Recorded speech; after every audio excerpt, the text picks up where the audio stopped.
Let's get him in here.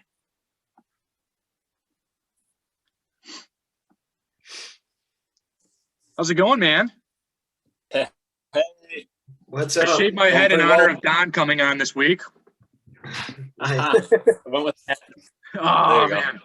So how you feeling, buddy? I know you had the vid. Yeah, I'm actually just getting it over now. Done with quarantine. Tomorrow will be my first day back out into the wild. But yeah, I didn't have it too bad, luckily. Really just had about 1 day of sickness, had the lack of energy, just lack of motivation, kind of that little tiredness. But honestly, the worst thing is I have absolutely no taste. Still? Yeah, none. I have a little bit of smell. That came back a little bit, but yeah, I can't taste anything. And that's just killer. That's when you just like take out the things in the back of the pantry and you're like, all right, let's get these over with. I can't taste anyway. Yeah, that's why I was joking. Probably sure up my diet and eat healthy for a while since I substance at this point. Exactly. I hope I didn't violate any HIPAA laws by bringing that up or anything, but I do want to let all the listeners know that we have Don in here from the Buskard Group, real estate agent. And obviously he's an NBA genius as well. So definitely want to get him on in conversation in lieu of the NBA play-in games going on right now, and then be setting the playoffs. So welcome back, man. Yeah, thanks for having me. Yeah. So maybe it's good that you don't have a sense of taste because it's play-in time, and some of these teams just are kind of disgusting. So well done. Good. Yeah, I'm on fire tonight. So last night we had the East play-in, the first round of it. So the Boston Celtics are the 7th seed, and the Wizards and Pacers play for the 8th seed. Tonight, Memphis and San Antonio are currently playing. It's a 6-point game, and they play the loser of Golden State and LA, which is probably the most stacked play-in game because they're two teams that have won championships in the past 3 years. So we'll go around the horn. So since I'm kind of navigating, I'll go in clockwise order. So to go, I'll ask a question, then Joel, Don, Ben, and then back to me. So with these play-in games going on, what do you guys think of the play-in format as a whole? They had it in the COVID year last year where it was just like the 8 and 9 seed played, like a king of the court. I don't know if you guys have played tennis, but winner only has to, or the higher seed has to win 1 and the lower seed has to win 2. Yeah. They shifted that up in a way that a lot of people aren't happy with. So I just want to get your guys' thoughts on the play-in format of like what you think, if it needs to change or if you really like it. And then we can talk about probably focus on the Lakers and the Warriors of teams that could come out of the play-in and actually win a series, because I don't think there's many possibilities there. So Joel, what do you think first? Yeah, well, I think the NBA is full of creative decisions and decisions that I actually strongly disagree with, including the lottery. But yeah, this one, I just treat like the playoffs like any other bracket. Like that's the excitement of playoffs, is that there can be upsets and you're one and done, or obviously not one and done in basketball. You have up to 5 or 7 games, but I just, give everyone the same shot at winning the same amount of games and in advance. That's kind of how I would like to see it. Yeah, I'm not really a big fan of it at all. I didn't mind it last year with the 2 or the 1 extra team basically in a little playoff series, but I think it adds an extra game or 2. And honestly, when I was looking at my bracket, I think it's going to hurt the Lakers having if they do have lose tonight and have to play an extra game, or the Warriors lose, they have to play an extra game before they even get into a series. It just adds extra games and kind of takes away from the format that kind of used to. And anyways, in basketball, half the teams get into the playoffs. Why you have to have over half the teams? That's a good point. Right. Yeah. I kind of look at it like when the MLB expanded their playoffs. I kind of understood some of the quirks and stuff of the scheduling for all the major sports last year, just because of the cut down season and like just the weirdness of everything, especially with the NBA with the bubble, things like that. So it kind of made sense then. But now it's just like there was nothing broken about how it was before. So like, why do you gotta add more teams? Like all you're doing is you're inviting bad, like worse basketball to be seen on TV. Like in my opinion, like you're getting bad teams into the playoffs, not really the playoffs, but you're getting them into, a situation that they don't really deserve to be in my opinion. So like you said, half the teams are going to be in it anyway. Like you don't need more than half the teams in. Like you already have bad teams that are in and teams with no shot that are in. So why are you enlarging that? I just don't understand that. So yeah, there's even first that in the past years, those 1-8 seeds where it's easy for that, like Pistons when they were always that 8 seed getting swept by the Cavs or whoever, but like that they had no chance in that series. Why are you adding extra teams that aren't even 500? Right. Yeah, I mean, I look at the 10 seeds on both sides, and I just wonder why they're there. I guess I shouldn't say that because the Pacers won. Were they the 10? I don't know. No. The Hornets were. Yeah, like I thought it was cool. I agree with Don. Like I thought it was cool when it was the 8-9 because I think a lot of years you can get a really cool matchup there where like the 9 seed is a team that kind of figured things out towards the end of the season and has momentum, but there just weren't enough games on the schedule for them to overtake the 8 seed. So I thought it gave an interesting outlook on like how to just give them like, hey, like if you guys are hot right now, you guys have had a good end of the season, like prove it. You have 2 games to prove it. This whole format though just kind of confuses me. Like the fact that a 7 seed, because like I think a lot of years you can think that like an 8 seed doesn't deserve to be there, and a 9 seed should take their place. But like I don't really ever see that with a 7 seed. Like yeah, they may not win their first round matchup, but they usually are in the playoffs by a couple games in hand. So I don't see why they have to go through this. I think it should have just stayed to the 8 and 9. I think the NBA and Adam Silver got too much good press for the play-in last year that they really wanted to like step it up and they just went too far. But yeah, I think in my mind, obviously the Lakers because they won the championship last year. But in my mind, the Celtics and the Warriors are the other 2 kind of play-in teams to watch. If you have another team, I'd love to hear it. But do you think either the Celtics or the Warriors making it to the playoffs could make some noise? Or do you guys think there's no chance that they like, I mean, they're playing obviously a 2 or a 1 seed. But do you think there's any chance that they make an upset or that they at least make an interesting first series? Yeah, I guess I'll go ahead and say I think the Warriors are a potential championship team if Klay Thompson is healthy for a year. Just obviously, like we talked about it earlier, we miss Klay Thompson. That makes for great basketball and brings the Warriors back to the forefront. But Oubre has done a really good job kind of filling in for him, and then Poole has really stepped up, and Kent Bazemore. Like I'm not against that. Eric Paschall, like so they've got a bench that goes along with some of the other guys, and the emergence of James Wiseman over the course of the season has been encouraging for them, I bet, with the first round pick going there. So I think they have a chance just with especially like how often the Lakers especially have not played together very often with injuries and just other people resting too much. Maybe there's that chance where I really think the Warriors might have the energy to at least go deep on him and maybe take him out in that final deciding game. Yeah, I mean, sorry, Don, you're next. So. Yeah, no, I think the Celtics, they ain't getting past the Nets. No. They'll be overpowering, so I don't think there's much hope for them anymore, which is kind of a sad story because, a couple of years ago, you're looking at the Celtics with all those draft picks, all those moves they made, and now they're couldn't really do much with it. They're kind of stuck. But yeah, I think the road's done for them. I think it gets kind of interesting in the West with again, it's hard to go against LeBron in the playoffs in a series.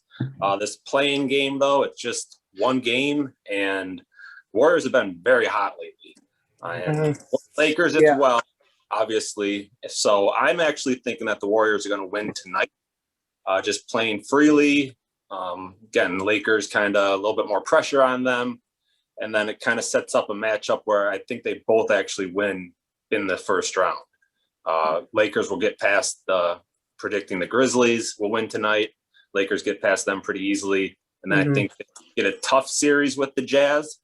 But I think ultimately they can overcome them. And then the Warriors would have the Suns, which I think that'd be an awesome series to watch. Yeah. I just think the Warriors, again, can keep that momentum against the Suns and sneak out a series. Yeah. I would say the Warriors, I would agree kind of down there. Like they're just because of how well Curry's playing this year. Like just, I mean, MVP. I mean, even LeBron called him the MVP the other day. And LeBron usually thinks LeBron is the MVP. So, you know, it's just incredible the way he's been playing. Obviously, they're hot. So they finished 7-1.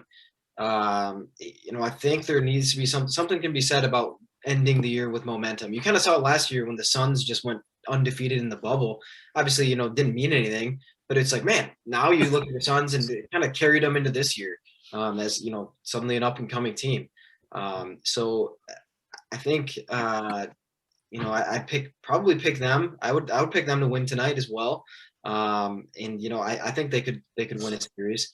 I would say the Lakers should, just from pure talent standpoint, get by. But I don't know. I mean, like Joel said, they haven't really been playing together that much. And it's kind of a weird team. You know, we talked about it a little bit before the show. Like they were pretty much like they were in second place for a good portion of the year. AD went out, you know, then now they're like down towards the bottom, not all the way down the bottom. Then LeBron goes out, and then suddenly they're not a good team anymore, which makes sense. But it's like, you know, hey, if they got anything else from other than those two, you know, out of anybody other than those two, you know, maybe you'd feel better about it. But I don't necessarily have the same confidence in the Lakers that I thought I would have going into the year. So yeah, I would say you can't really pick against them, but I'm not confident in the Lakers for sure. And I agree, the Celtics have no chance. So I mean, it sucks. I like the Celtics. Like I think they played you know, a fun brand of basketball at times. I like Brad Stevens as a head coach. You know, I like Jason Tatum when he's healthy and when he's playing well, but I just don't see that there. And without Jaylen Brown, because I think I was gonna say without Jaylen Brown, that's the big without Jaylen Brown, there's zero chance. So right. Yeah, before Brown was out for the playoffs, I had them like, I made a preview and I did a tier list of like contender, hopeful, upset alert, and then just not going to win. I had them on upset alert, but then Jaylen Brown went out and I just don't see them winning a series, especially against those top three teams in the East. And yeah, like I think the Warriors really have obviously like some of the best veteran leadership in the league. Like the most, besides LeBron James, the most playoff experience in the league. I guess Kawhi Leonard from this time on the Spurs, but just, yeah, like they've been there, done that. And yeah, they don't have Klay Thompson. So I don't think they're championship contenders, but like, and we'll talk about it. I'll ask the next question to you guys, but playing the Jazz and the Suns as the 1 and 2 seed for the Lakers and the Warriors, as presumably they will be the 7 and 8 seed in one order or another. Those are great first round matchups for veteran and experienced teams, because the Suns, like, yeah, they have CP3 there now, but like they came on the scene really hot this year. And we a lot of times see young, hot teams get kind of doused out in the playoffs. They're just not ready to step up their game. And then the Jazz just have been kind of an anomaly in the playoffs the past few years. Like they had that incredible series with the Nuggets, but fell short last year. But like Donovan Mitchell, Rudy Gobert, like they had Bogdanovich this year, so it could be a different story.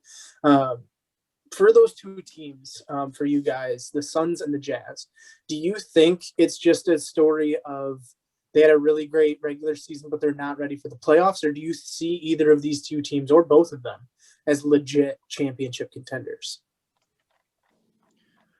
I think the Suns are pretty much a power forward away from being a championship contender. Obviously, I think power forward is probably their weakest position, but I think they're almost at least top 15 in every other position. You can make an argument for small forward as well, but DeAndre Ayton, obviously really solid. And then point guard, I think they're top 10. Shooting guard, I think they're top 3, no matter what. And then I think they have one of the better benches as well in the league. So I think overall, they're a couple forwards away from being a championship team. I don't think any of those teams right now are teams that I would consider championship contenders. It's hard too with those 2 teams and everyone else in the West. You're not going to have the best player on the court. Or probably the second best player either. And it kind of sucks for CP3 because, like I said, if the Warriors do win tonight, he kind of runs into the Warriors again, and I feel gets bounced by them again. That'd be terrible. Playoff time, you need that talent, and if you can't have the top 2 best players on the court, you're going to be in trouble. Yeah, I just think that's kind of how basketball is now. Like, it's not, it's not the 04 Pistons anymore where you just got a 5 real good starting 5 or just all solid. No, like, it's a star-studded, it's a star-led league, and you got to have a star to match the other team's star. And the Suns don't really have that, and neither do the Jazz right now. They're both really good teams, and I think if you take those teams, and you spread it out through a full season where they get to play the lowly teams and blow them away, and knock off some good teams, in the regular season, that I think that certainly happens. And obviously they both had great seasons, but you go into a playoff series against teams that, like, kind of like Don said, like, you can't match up with LeBron James in the playoffs. You just can't. Like, no team really can. And you can't really. How do you really hold down Steph Curry for a full series? Like, you're not going to be able to do that. So I could see him winning some games. I think those series could be extremely entertaining.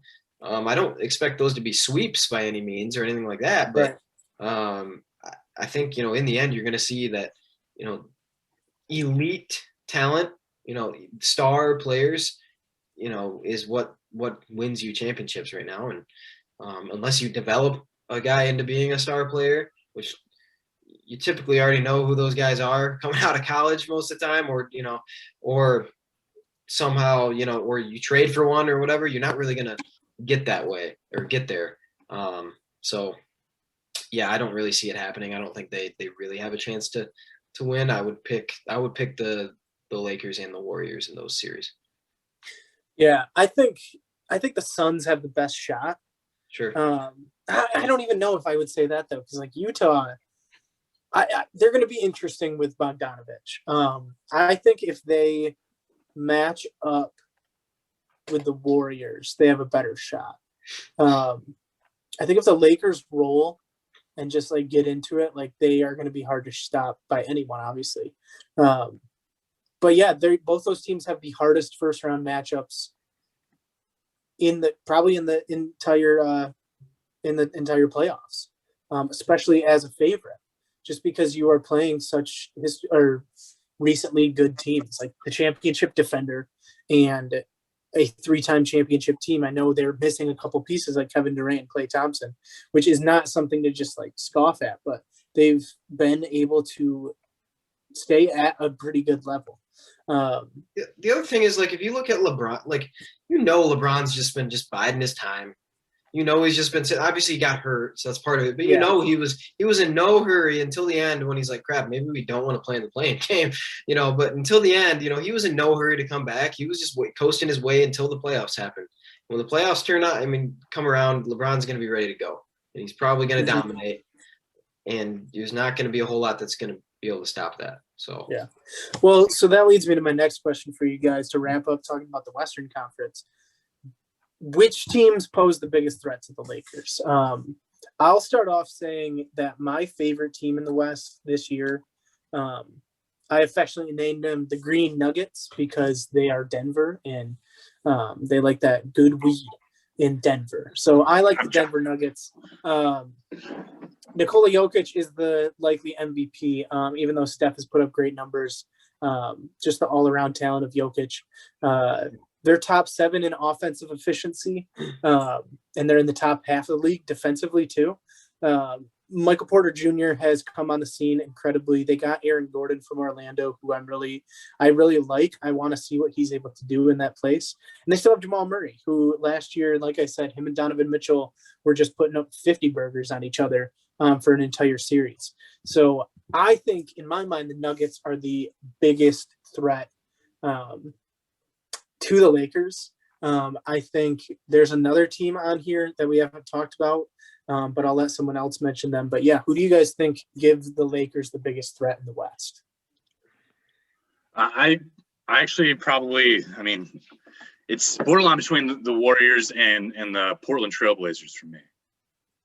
I'm really high on Damian Lillard, and I think CJ McCollum can do some good things. Nurkic hasn't been bad at center. And I think the bench with Cantor and even Melo a little bit in there, Anthony Simons, Ellaby, Derek Jones.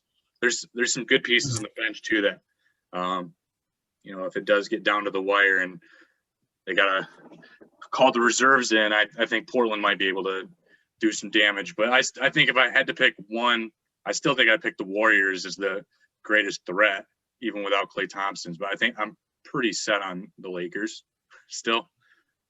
That would be correct.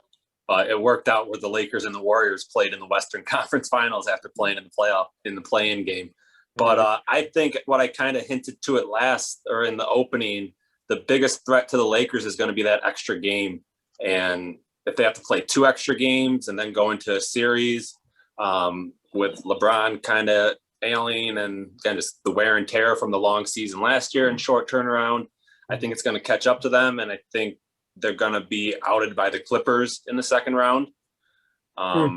Clippers will be their biggest threat. Obviously, they've been eyeing them and want them since they, or I should say they didn't want them since they were tanking at the end. But yeah, they need them. They need to go through them at some point.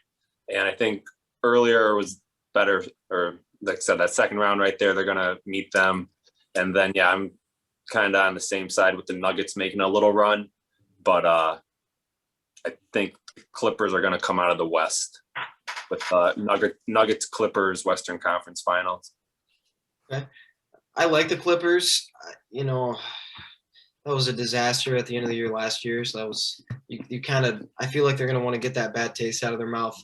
They're going to be coming for some vengeance. I don't know, like just from a psychological standpoint, it's got to be hard to like tank and then like turn it back on. I know it's the playoffs, so obviously they'll be able to, because everybody's gonna be up for the playoffs. But it's just interesting to see how that you can just turn it off and turn it back on as a team. I like the Nuggets a lot. I think, if just looking at it from a broad standpoint without really getting into each matchup and everything, I think they are the team to beat. The Warriors, they might have something to say about it. Obviously, they're just hot right now, so there's probably some recency bias there. But I don't really see another team there. I mean, I know the Blazers. Joel said I like watching the Blazers play, and they could have an extremely fun series in the first round.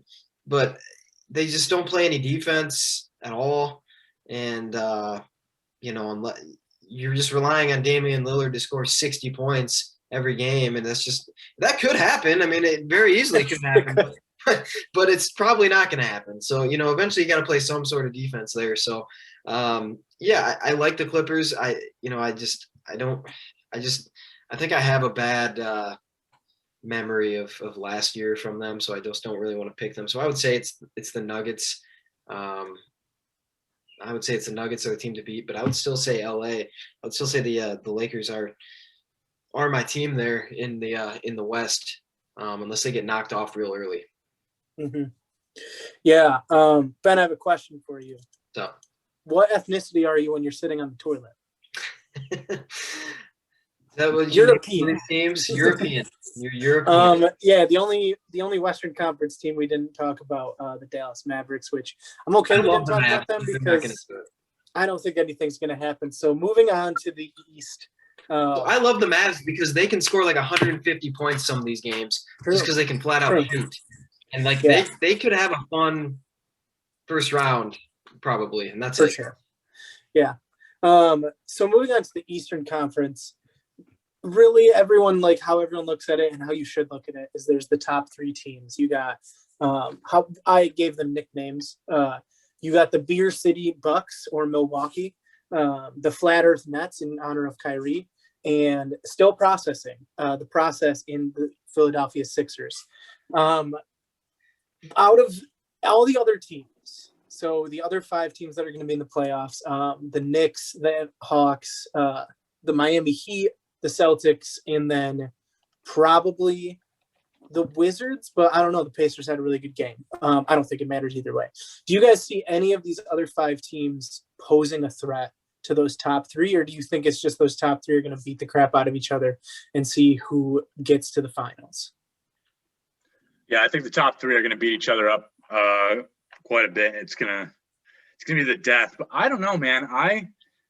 I'm a big fan of the Atlanta Hawks.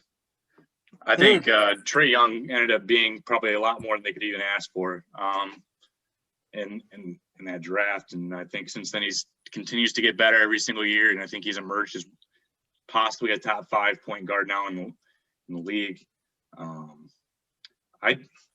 I just think they're good on the bench. They're good at center. They're good at point guard, and I think they're solid even at power forward. So they've got pieces, and if again Trae Young can kind of run the offense, they're an upset alert team for me.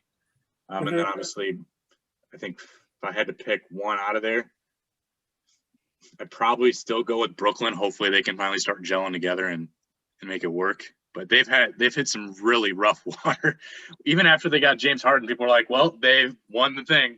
And then they didn't really do a whole lot for a while. They're kind of in a slump. And so maybe if they can start gelling together and make some magic happen in the playoffs, then I think the Nets should be the favorite. But I like the Heat. If I'm going to pick a team, just because of the run last year, I think experience means something. They just play good basketball together.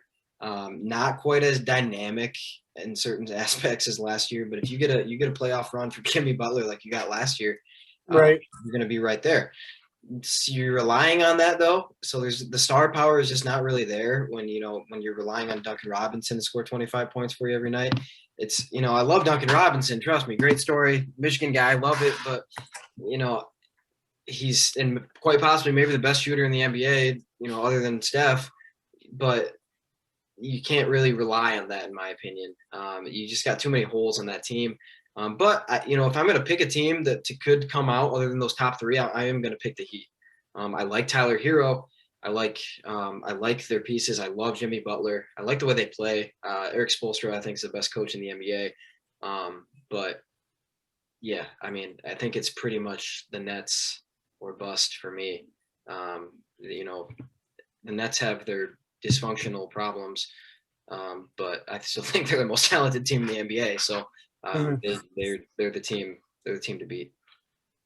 Yeah, I think you could say the Heat or the Celtics would be like your upset pick or the team other than top 3, but I think they're running into buzzsaws with the Bucks and the Nets. And yeah, the Bucks, like I said, they're kind of flying under the radar this year. They don't really have that pressure of being the 1 seed and Giannis being the MVP. So that's going to be a great series in the second round of Bucks Nets. But yeah, and then also in the first round, Knicks Hawks. Like I said, that'll be fun to watch. But in the end, whoever wins that probably will get swept by the Sixers. Yeah. So yeah, cool first round matchup. Just some fresh teams in the playoffs. But yeah, I think 76ers will roll against whoever comes out of there. And I think the Bucks are going to knock off the Nets.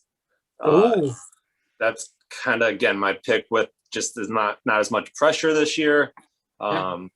Nets, again, they may have the 3 best players on the court, but Giannis is tough to stop if he even is stoppable, unless he stops himself. But I think that, so you'll have a 76ers Bucks Eastern Conference Finals, and I'm picking the Bucks come out of that just because, again, I think Giannis versus Embiid, I'm going with Giannis. Yeah. Yeah. I really could, but yeah, I don't think they're gonna go much far, but like I'm really interested to see the Knicks. I feel like everyone that like hasn't been super intent on watching the NBA this year all of a sudden looks at the playoffs and they're like, wait, the New York Knicks are there? What's going on? Yeah. Julius Randle has just been on a different world this year. He's going to be an all NBA player for sure. Does he get first team nods? I'm not sure, but at least probably second team for sure. I would be surprised if he was on third. I think he's deserving of that second team forward. I know there's a lot of good forwards. So I really think that's going to be a great first round matchup, that Atlanta versus Knicks. But yeah, like they're just going to run into a buzzsaw. I think the only thing is kind of a superlative thing with those top three teams of like, if they have their eye set too far ahead of them, like if the Brooklyn like just is like thinking about playing against the Bucks, like this Jason Tatum could steal a couple games from them. And if you give up, like if it's all of a sudden like a 2-2 series heading back to Brooklyn, like that's a scary position to be in. Like that, because Boston still has talent. Like Kemba Walker's still there. Marcus Smart can shut down, not both at the same time, but he can shut down James Harden or Kyrie Irving for a game. He's the best defensive guard in the league. He gives besides Drew Holiday, I think those two. But yeah, it's incredible. But yeah, I don't think they'll do that. I think with the Nets, they have so much veteran experience and so much playoff and finals experience that they're not going to look too far ahead. Some of their players might, but like Kevin Durant's not going to let the team go that way. And then, yeah, you have the Sixers, who I guess you guys have voiced. Ben and Joel, you picked the Nets. Don, you picked the Bucks to get out of the East. I think the Sixers are my pick. They kind of feel like last year's Bucks a little bit. Like they have a lot of pressure on them. They're riding just one MVP caliber player who, if he didn't get hurt, Embiid probably would be the MVP this year, because it doesn't seem like anybody on God's earth could stop that man. And then you have like Ben Simmons. You have, why can't I think of it? Seth Curry. You do. They added shooting. Like they added Danny Green and Seth Curry, great 3-and-D guys. And then they have the former Detroit Piston Clippers player whose name escapes me. Tobias Harris. Yeah. Like it's a well-rounded team. They have a lot of like they know what they're building. Like they know they have to pick up the shooting deficiencies, and they did in the offseason. I think they addressed their needs. So I think they are my pick to make it out of the East. I think it's going to be them and the Nets, because I just don't think I don't know. Those top three teams are just so close in my mind. But so I guess we'll go around one last time, and I want you guys to pick the most exciting, like the first round series that's a must watch, and then who your championship winner is with a finals MVP. Man, I don't want to go first. I'll go first, Joel. Yeah, go first. All right. I think my first round matchup to watch.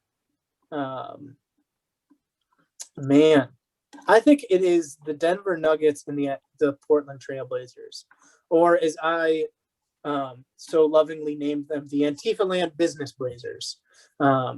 So some topical humor for you.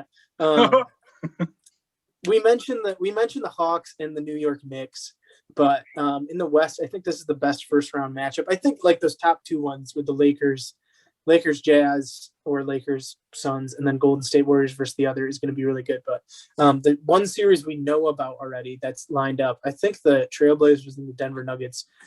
Like I just think the Nuggets can play defensively, but they also can just put up points.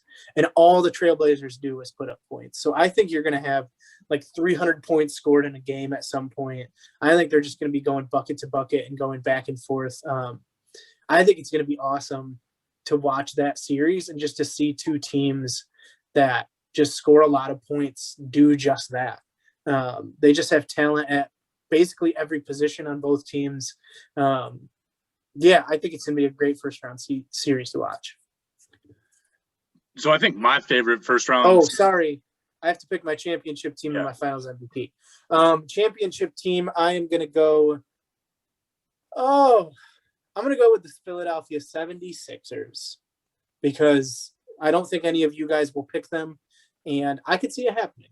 And then obviously Joel Embiid would be the MVP. I think like Anthony Davis is an incredible defensive player. I think people forget that a lot, but like I think Embiid I think he'd have some chances to bully him. Like I want to see Embiid versus Davis and Simmons versus LeBron. Like people compare Simmons and LeBron a lot to each other just because of how well-rounded they are and the type of game they play. That's going to be a great matchup. And then I think the Sixers just after those two matchups, like have just more firepower in my mind. Danny Green, Seth Curry, Tobias Harris. I can't remember if Thibault is hurt or not. I think he's going to be healthy at some point in the playoffs. But yeah, I think the Sixers just have a really well-rounded team. They just haven't been there. So it kind of scares me. So I probably should pick the Nets to come out of the East, and then I'd pick the Nets to win the championship. But I'm sticking with the Sixers and Embiid for my finals MVP. All right. Well, my I guess the Western Conference game that I'm probably most excited to watch would probably be the Mavs and Clippers. We'll see how far Luka Doncic can take that the Mavs. Don already brought up the Clippers have been pretty good, and you have them as on upset alert, right? Is that what you mentioned? I do, yes. Oh, someone mentioned the Clippers on upset alert there for sure. Oh, yeah. They could. Yeah. I think that's a potential 4-3 game. Like I think that could go 7, and then in the East, I would probably say the one I'm going to sit down to watch the most is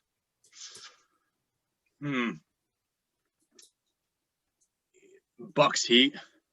Bucks Heat could be fun. Yeah, for sure. And then I guess my finals, I'm gonna go with the Nets and Lakers. That seems super like everyone. I feel like most people are probably going with that one. Is that traditional? Yes. I'm gonna probably say LeBron loses another finals, once again proving he's not the GOAT. Ooh. And then I'm gonna give that MVP to James Harden.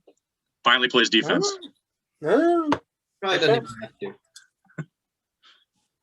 I would say the most fun series, man.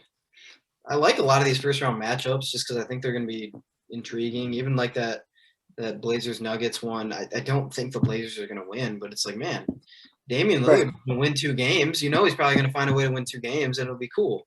And people will talk about it and say, what's wrong with the Nuggets? But, that's just what happens every year.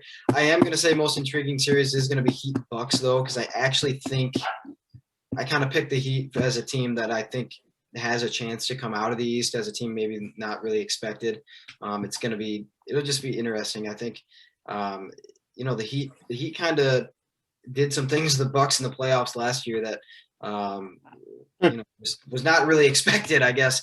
But I kind of agree with Don. I think the Bucks, they don't really have the pressure anymore this year, at least. And the talent's still there. Obviously they just kind of fell apart last year.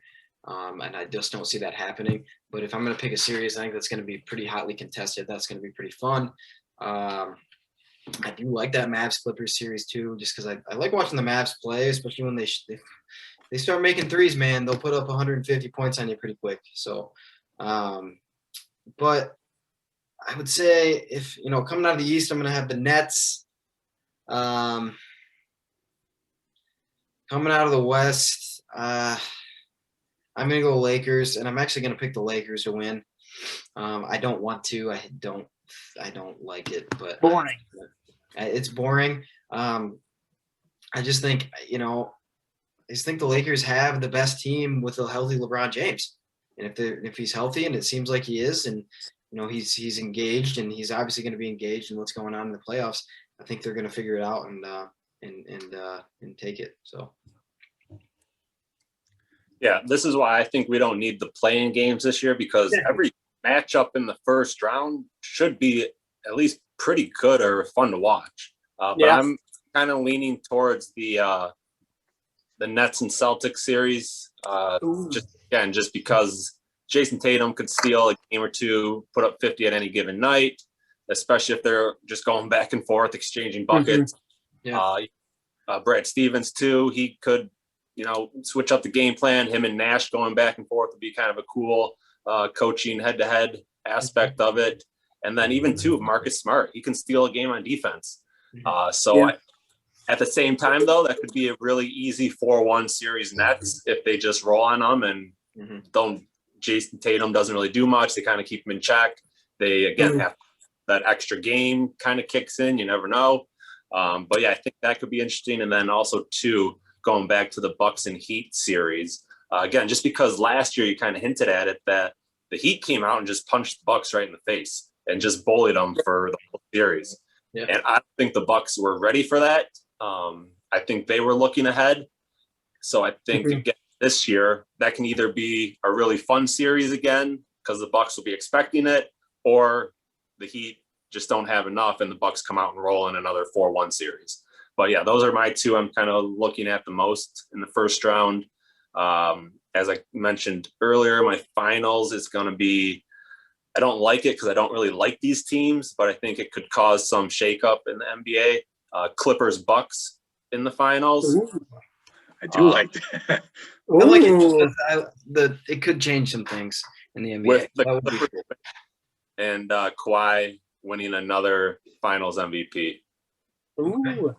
I mean, like, yeah, we talk about the Bucks. You talk about the Bucks not having as much pressure. The Clippers definitely have less pressure on them. And that could play to their advantage. I like both of those teams, like, I have my reserve just because I have to see it. Like, they just didn't show it last year. The Bucks haven't shown it 2 years in a row. You got to show it. Like, you got to just – I really think, like, for me to have any hope in either of those teams, they need a 4-0 sweep that first-round series. Like, I need the Bucks to just mess the Heat up. Like, just make them rethink their entire franchise. I don't think that's going to happen. Like, they added Oladipo. They returned basically the same team. But I want to see both those teams just, like, bully someone into their conference finals. But, yeah, I think last year everyone kind of saw it was the Lakers postseason. Like, they were just going to do what they were going to do and they were going to win. This year is so much more interesting to me. I think it's a lot more exciting. There's a lot of great first round matchups. There's going to be like the second round this year is going to be awesome in my mind. Like, I think the second round is going to be incredible. So I'm really excited for these playoffs. I'm excited to see what happens. I'm excited to see the Lakers have a struggle, just with having to be in the play-in and LeBron being pissed off and all this stuff happening. Like, it's going to be interesting to see them not just be the 1 seed and just roll to the Western Conference Finals. So I think it's going to be cool. But yeah, we really appreciate Don joining us too. Kind of preview this postseason. We talk this heavily about the NBA maybe 3 times a year, so it's always good to see Don roll in and give us his insight because we just really appreciate it. So thanks for coming on. Yeah, no, thanks for having me. Always fun to chat basketball with you guys, and I'll have to come back and see how our picks pan out. I'll write them down. Right. Yeah. Right. Yeah. All right, go see Don in the Buskard group for some real estate advice and some house sales and buys. Like, the market's hot right now, man. Take advantage of it. All right, take care, man. Yeah, take care, guys. Yeah.